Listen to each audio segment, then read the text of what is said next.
The camera has been used for the past 200 years to capture moments, tell stories, document the present, and express the photographer's perspective. Gordon Parks is widely known as one of the most influential photographers of the 1900s. However, he started his career as a jazz musician. Parks is not only a photographer, but also a poet, director, filmmaker, composer, and writer. Parks proved that the camera could be more, that the camera could be a weapon against the social injustices of the world. He laid the foundation for many photographers to come, including Jamal Shabazz and LaToya Ruby Frazier. Gordon Parks was born in 1912 in Fort Scott, Kansas. Growing up, Parks experienced poverty and segregation in rural Kansas and was the youngest of 15. After the death of his mother, Parks moved to St. Paul, Minnesota to live with one of his sisters. As he got older, Parks worked a myriad of jobs, working as a jazz pianist, semi-professional basketball player, a waiter on a train, and a brickyard worker. At the age of 25, Parks was working in a train car as a waiter. He saw a magazine with photographs by FSA photographers depicting the lives of migrant workers in the West. A little bit. That I had seen the pictures of the wonderful documented photographers at the Farm Security Administration in Washington, D.C., Dorothea Lange, Walker Evans. What I saw there let me know that I could use the camera as well, that as the way they had used it against poverty, that I could use it too against poverty and discrimination and the intolerance I had suffered as a black man in America. At that moment, Parks saw the camera could be more. He then went to a pawn shop and purchased his first camera, a Voigtlander Brilliant for $750. This marked the start of Parks' 60-year career as a photographer. He started shooting fashion in Minnesota for stores and then eventually opened a studio in Chicago. For the next 5 years, Parks shot fashion work until 1942, when he was hired by the FSA. His fashion work had earned him a fellowship from the Julius Rosenwald Fund, which allowed him to move to Washington, D.C. to apprentice under Roy Stryker at the FSA. While he worked at the FSA, Stryker instructed Parks to go into the city without his camera and see how he was treated. As Parks walked through D.C., he was turned away from stores and restaurants and theaters as he was continuously refused service and became outraged. Returning to the office, he proposed to Stryker that he document the discrimination and injustice happening in D.C. He wanted to show what it was really like. Stryker instead told Parks to study the archive of images by photographers such as Lange, Evans, Rothstein, and Delano. A couple weeks passed, and Parks and Stryker were alone in the office when Parks told Stryker he was still seeking a way to expose intolerance with the camera. In response, Stryker instructed Parks to go speak to Ella Watson, a cleaner in the FSA office. Parks started to get to know her and her story, which sparked Parks' relationship with Watson. She told Parks about the hardship she faced day to day as a cleaner, earning an annual salary of just $1,080. The first image Parks ever took of Watson is among Parks' most famous photos, placing Watson in front of the American flag, broom in the right hand, mop in the left. Parks shot American Gothic. Parks pulled inspiration from Grant Wood's painting, American Gothic. This image is a powerful representation of irony as Watson stands before the American flag. The flag represents American ideals of freedom, equality, and justice. This contrast shows her limited opportunities as a black woman in the United States at the time. American Gothic didn't become famous until the 1960s during the Civil Rights era. When Stryker first saw the image, he feared that the political commentary would be too threatening to the FSA and his team. Stryker informed Parks to continue working and photographing Watson. For close to a month, Parks became integrated into Watson's life.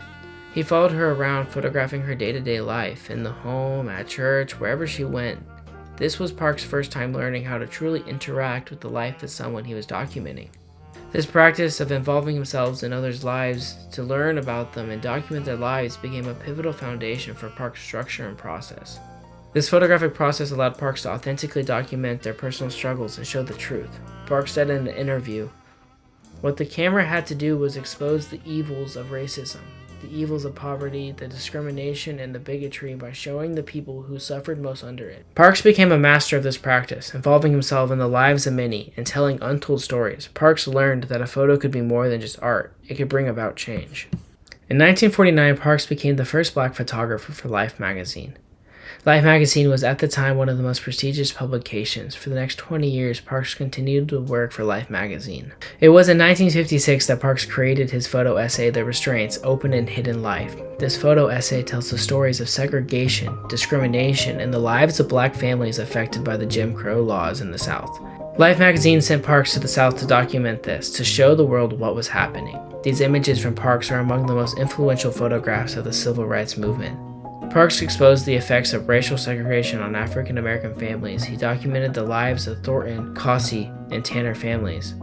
In the image Department Store, Mobile, Alabama, 1956, we see Joanna Wilson and her niece standing outside the segregated department store with the neon sign hanging above them.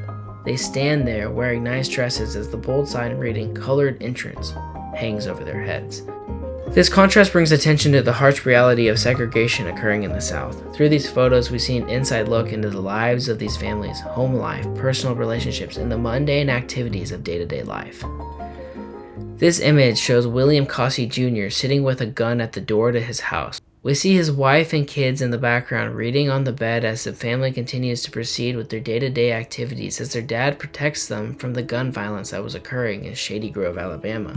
This masterfully composed image offers a striking representation. We see the father protecting the home, yet he sits there exhausted and defeated.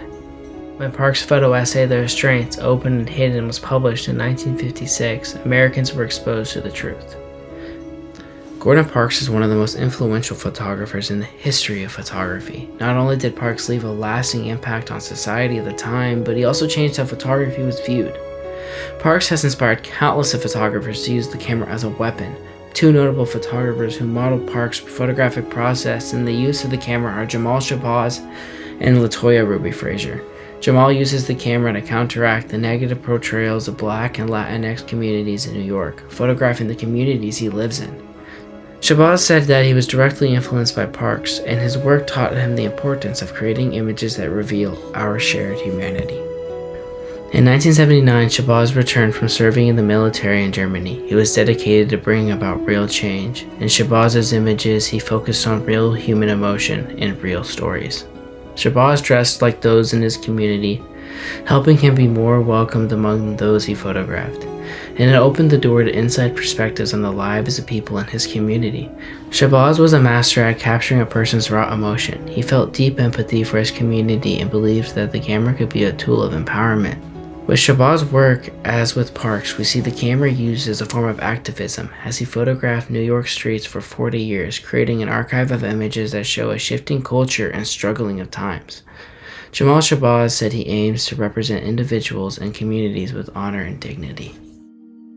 Latoya Ruby Frazier is an American photographer renowned for her documentary photography of American life, the working class, and the effects of deindustrialization.